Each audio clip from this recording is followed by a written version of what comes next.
Hello and welcome back. I'm Nicole, a cottage witch, and today I'm doing my reading wrap up for April.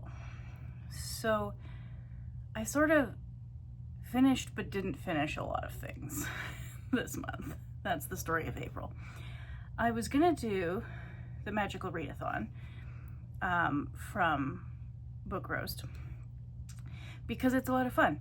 And I will still finish these books, but I only got half done. So I picked the Storyweaver career, and I finished 2 of the 4 books.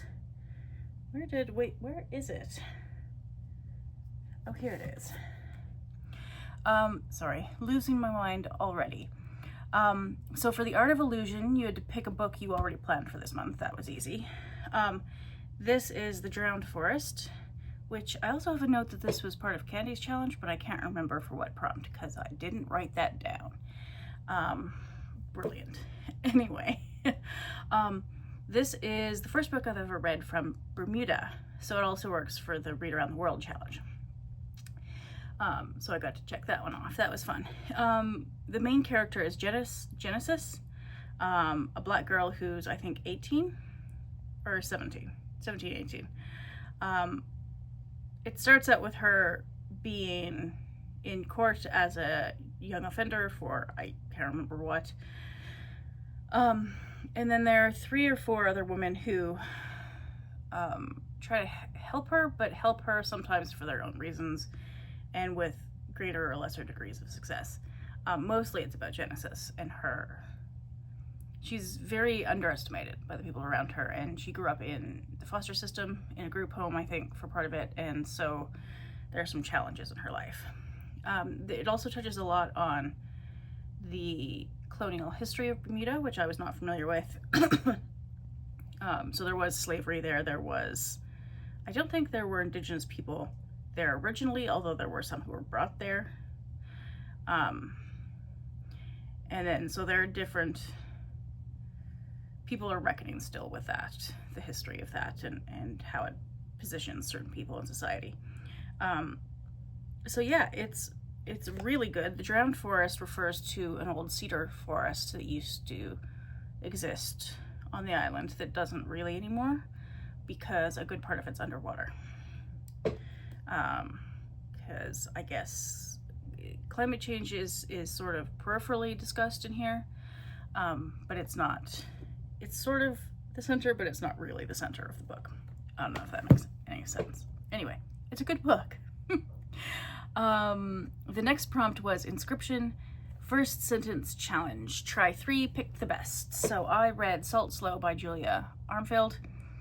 That is a weird book. I love her writing style. I will definitely have to read more of her books. She's got one apparently inspired by King Lear, which I'll definitely read because I love King Lear. Salt Slow was, I didn't realize it was sort of horror-ish short stories. It was a bit, it was confusing to read because her writing is beautiful, but the content was sometimes a bit gross. Like, sort of body horror gross. Yeah, it was weird. So, like, on the one hand, I'm glad I read it. On the other hand, I will never read it again. Sorry, short coughing fit break because it's allergy season, which is a delight. The next 2 prompts, one was lore, musical terms in the title. And I've started reading the Book of Rhymes, the Poetics of Hip Hop, which I'm really enjoying, and then just got sidetracked. So I haven't stopped reading it. I've sort of paused reading it to read 37 other things. The same thing sort of happened with this. For Psionics and Divination, a book with witches or the occult, excuse me, I picked Icelandic Plant Magic by Björn, the folk herbalism of the north. It's really interesting. I like it, but I'm only on H. So it goes through a bunch of different plants, and then it has a bunch of recipes and things. So I will get there. One of these days. I really like both of those so far, so I won't not finish them. I just haven't finished them yet. Okay, so for the Read Around the World challenge, the main one was Bermuda, but then I also read, where is it here? The Blue Fox by Sjón, Apparently he's written for Björn and has not been nominated for an Oscar for lyrics. He co-wrote for Dancer in the Dark. He's written some other books. He's a poet and a playwright, and so he seems to write across a lot of mediums. Media? Anyway, it's a strange little book. It's a little bit magical and a little bit weird. There's a fox that talks to a person on a sort of quest thing that's not totally a quest. Somebody ends up lost in the snow. Somebody ends up rescued from a shipwreck. It's very strange, but kind of beautiful. But yeah, a little weird. Okay, then I read Glory, by NoViolet Bulawayo. She is from Zimbabwe. And I read, what was her other book? I've got it on my shelf here. We Need New Names, which is phenomenal. I loved that book. And then I sort of forgot she had this one.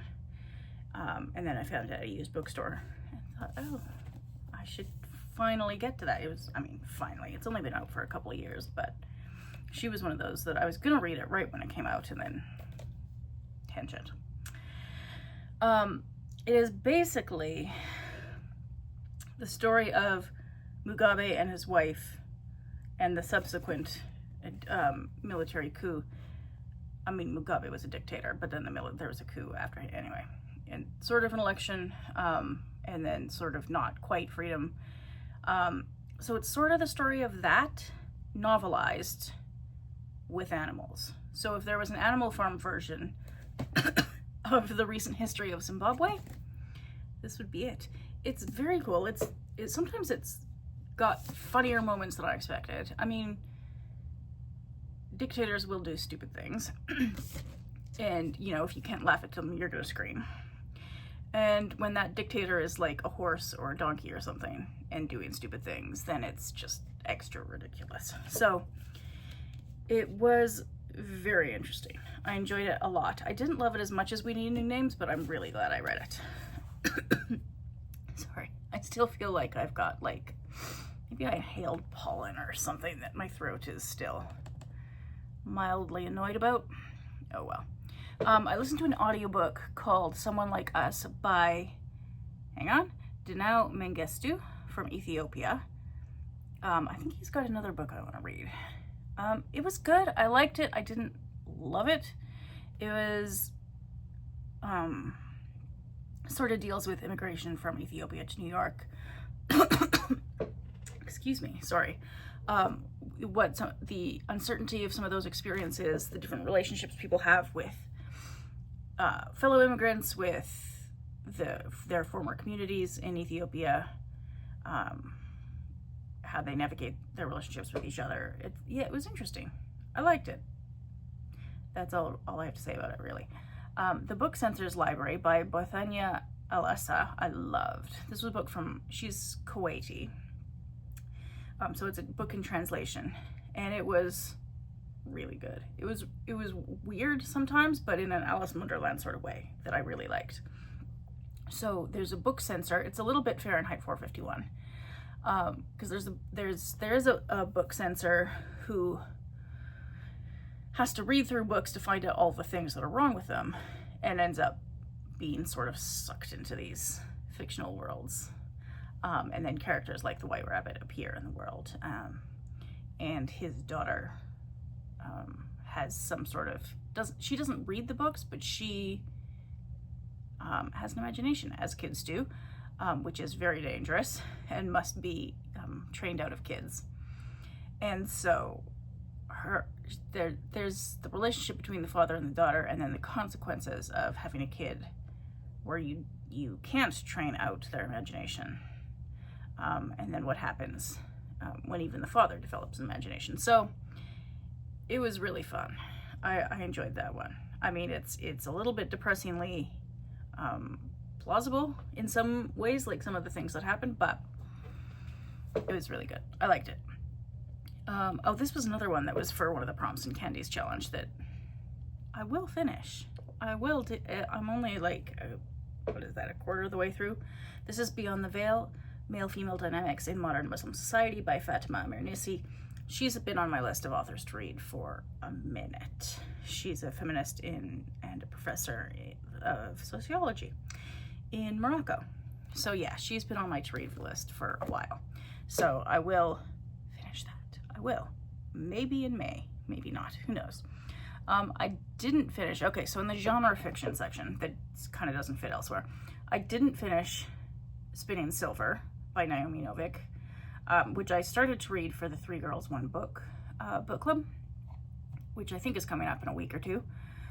I liked the idea of it. I just didn't actually care enough about the people and what was happening to them to continue. It's a bit Rumpelstiltskin, sort of fairy tale-ish, which I like in theory. I just, something about it wasn't working for me. I got about halfway through and decided, nope, I'm not gonna spend any more time on this, so didn't finish that one.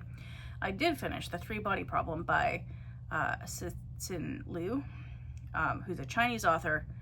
I don't know if they're still in China or not, because there might be aspects of this book that the Chinese government doesn't love. I think there were certain things that had to be framed in a certain way to make the Chinese government not hate it. But it was a fascinating book. It's very strange. It's very physics forward. So if you don't like reading physics books for fun, this might not be quite the science fiction book for you. But it's a fascinating premise, and I enjoyed it. I don't know if I'll read the rest, because I think there are more. Is it a series or I don't know. There's at least a second one. I don't know that I'll keep reading them, but I liked the first one. Then I read Flowers in the Attic by V.C. Andrews. This is a melodramatic train wreck of a book. It is so weird. It's ridiculous. It is gothic. It's like high melodrama gothic. So there's a family, the father dies, the mother takes the kids back to her parents' house, the kids have to stay in the attic, they're locked up there for several years. Is sort of how it gets going. And it's a strange one. It is, I just don't know. I will not be reading anymore, because it's just very much too, you know those cartoons where a woman was like tied to the railroad tracks and had to be rescued at the last minute? It's like the gothic children in the attic version of that. It's nuts. Not quite my thing, I think, but oh well. And then I read The Maid's Secret by Nita Prose. This is the third one, well, third and a half, because there was a novella for Christmas, in the Maid's novel series. And she, so there's what do you call it? An auction. There's an auction at the hotel. One of the trinkets that Molly brings in turns out to be worth millions. There's much chaos that ensues once it is stolen, and all my books have fallen over. That's fantastic. So it's not a murder mystery this time. It's people may be murdered in the search for $1 million trinket sort of mystery, but it's good fun. I like it. I love the character of Molly the Maid. She's delightful. Yeah, really like her. Oh, I haven't finished Babel 17, so I won't talk about that yet. But I'm enjoying it so far. Okay. Litfic. What did I read in that category? Stoneyard Devotional by Charlotte Wood. I really like that. It's a slow, quiet book. It's very meditative. It's a woman who is living at a convent. I'm not really sure why she was living at the convent. She just is. I can't remember now if there was a reason at the very beginning, but it's not really important. So she's not a nun, but she's living there for some reason. And yeah, she just thinks about things a lot. And there's some interesting relationships with the people there, the people who come and go, who deliver things to them, the mice that have infested the place. So yeah, it is a very quiet book, but the writing is beautiful. So yeah, I did really like it. Oh yeah, that's right. I gave this book to my dad to read, but I read One Day Everyone Will Have Always Been Against This by Omar Al-Akkad. It's a really, it's a frustrating book to read, but the genocide in Gaza is frustrating to watch. Like, it's just, you feel like you're losing your mind. Like, can we not agree that starving children is bad? Apparently we cannot. So it's a book about that. It's a book about media coverage of this particular horrifying situation, and a book about the different institutions, literary institutions mostly, that he has had interactions with as an author, and their various positions on the genocide and censorship and priorities. And it's a good book. It is so frustrating, but everything about this situation is frustrating. So it's relatable in that regard. Oh yeah, I did also listen to the Black Panthers speak. I'd been listening to that for a couple of months. That took a little while to get through, but it was really good. It was an audiobook of the writings of several different Black Panther leaders that had been published mostly in their, I think they had a newspaper or magazine or something. And it was really kind of enlightening because I knew they'd done a lot of good things for their communities, and I knew they'd supported the 504 disability rights protests back in, what was it, the 70s or something? I can't remember exactly when. And I know they'd been sort of demonized in the press. And you really do get a sense reading some of these writings of how the press, the white press, really tried to frame things in a way that would make the police look good and the Panthers look bad, despite the fact that in almost every case of any sort of conflict between the two, it was the police that brought the violence. So that was exasperating, but not really surprising, and it doesn't seem like a heck of a lot has changed. But it was really good to listen to some of their thoughts on things and see how their ideas developed. It was because they do get, you sort of, if you grow up in Canada and you're white, you sort of do get have this impression, if you've heard of them at all, that they're sort of vaguely menacing, you know, as an organization. And they really just wanted equal rights for Black people, equal rights for poor people. I mean, they weren't asking for the moon. So that it was frustrating to read because we've progressed not very far, and in some cases are going backwards, which is frustrating as well. But it was good to read, I think, as a white Canadian, to get sort of a better perspective on how their history has been framed, sometimes by the media. On Tyranny by Timothy Snyder was also a really good book. It was really little. The audiobook was only like 2 or 3 hours. It's very short, and basically goes through, I think, about 10 things to do or not do when you're dealing with a government with authoritarian tendencies. It seems particularly relevant for Americans right at this moment. And even though it was written, I think, during Trump's first term, it seems more relevant now. So yeah, it was a quick, easy read. I liked a lot of his ideas. They weren't super like thoroughly fleshed out because it's just an overview, quick, easy, digestible things to take away. But yeah, it was good. And then, still reading that. Okay, so this year, well, this month, because I meant to do it this year and then only kind of started it this month, I have a read it or unhaul it sort of section where I've got books that I've pulled from my shelves onto a separate pile that are on my list of books to this year decide to either finally get to reading because they've been on my shelf for a good long while, or take them back to a used bookstore or a little free library or something.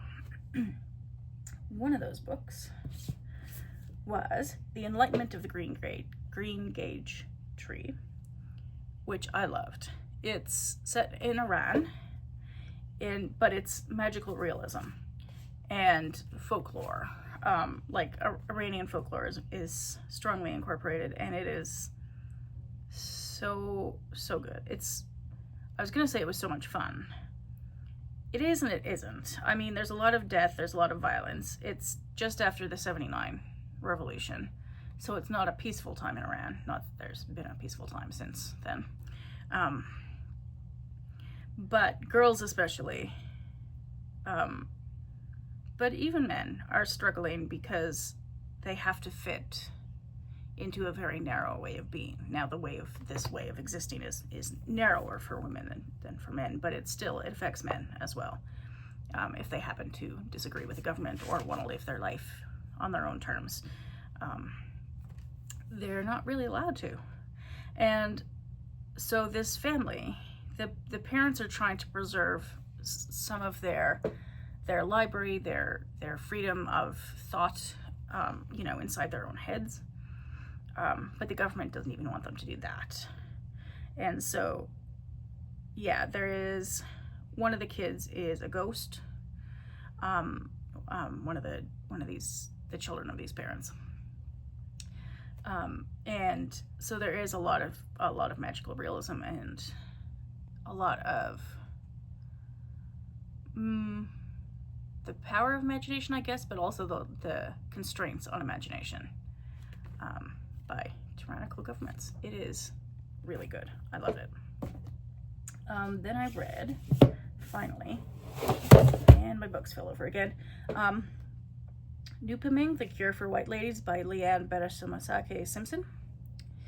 This, as you can see, I have had since it was an advanced reading copy in 2020. So I'm a little behind. Whoops. Sorry, I'm just gonna pick up my books again because I only have so much table space here and it's now infringing on the limited space. This is a good book. It's a strange book. It's written in little sort of vignettes or little moments. Sometimes just one sentence. Or little miniature poems. But it's really kind of beautiful. And Nupaming apparently is Anishinaabe in the bush.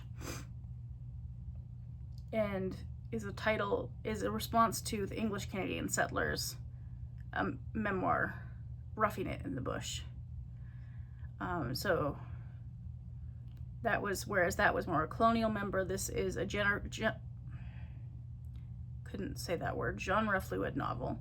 Also includes a gender fluid sort of character or or non-binary, or I don't know what label they want, is offered as a cure for the racist treatment of the Mississauga Anishinaabe in her writing. The giant Sabe meditates on the gifts and challenges of the recent sobriety. Migrating geese make a case for the coordinated formation. Raccoons turn somebody's pond into their personal urban spa. There are various other spirits that appear at various times as one of the characters tries to live sort of in the bush, also sometimes in a city. So it's a story of a messy life, but it's beautifully written and it's a very unconventional sort of format. So that was a good one. Then I read Kindred by Octavia Butler. This book is a living nightmare. It is so good, but so horrifying.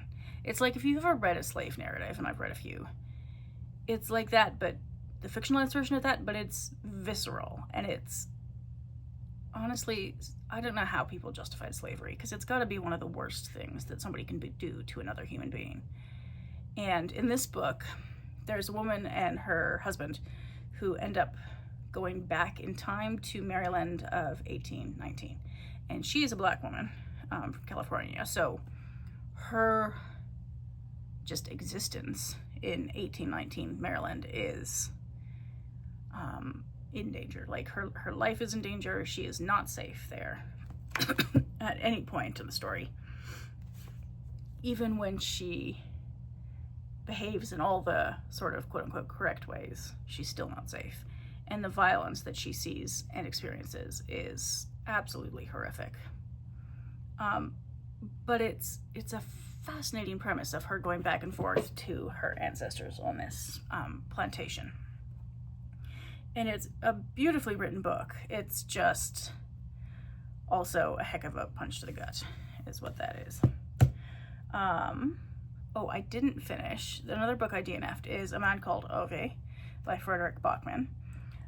I was a bit torn about not finishing this one because I liked the writing style, but I didn't care about the character. Like, I just wasn't interested in continuing to learn anything more about him.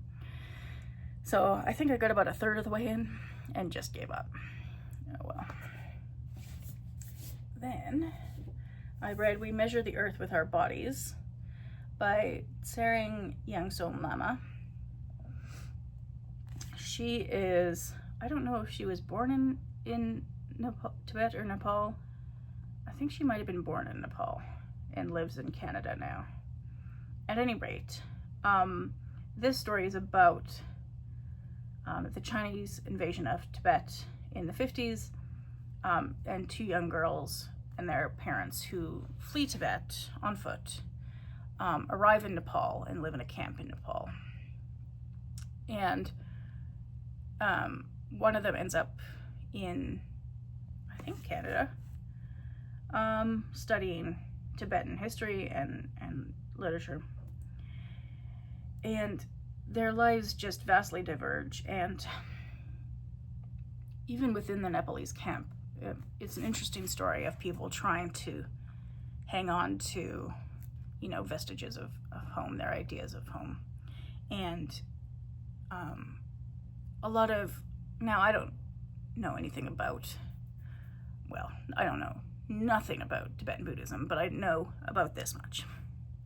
So there's a lot of Tibetan spirituality in this book, and I don't know. I assume it's an accurate representation. I don't know anything about it, but it was interesting to read about, assuming that it's accurate, because I do find Buddhism a fascinating worldview, and the spirits and traditions that these people tried to continue to follow and struggled to continue to follow because they were so uprooted, and a lot of the spirits of their land were tied to their land, and so they felt distanced from that. That was really interesting. Yeah, it's a really good book. For a first novel, it's really well written as well, I think. It's maybe not a perfect novel, but it's a good enough first novel that if she writes another one, I'll read it. And then I read The Theory of Crows by David A. Robertson.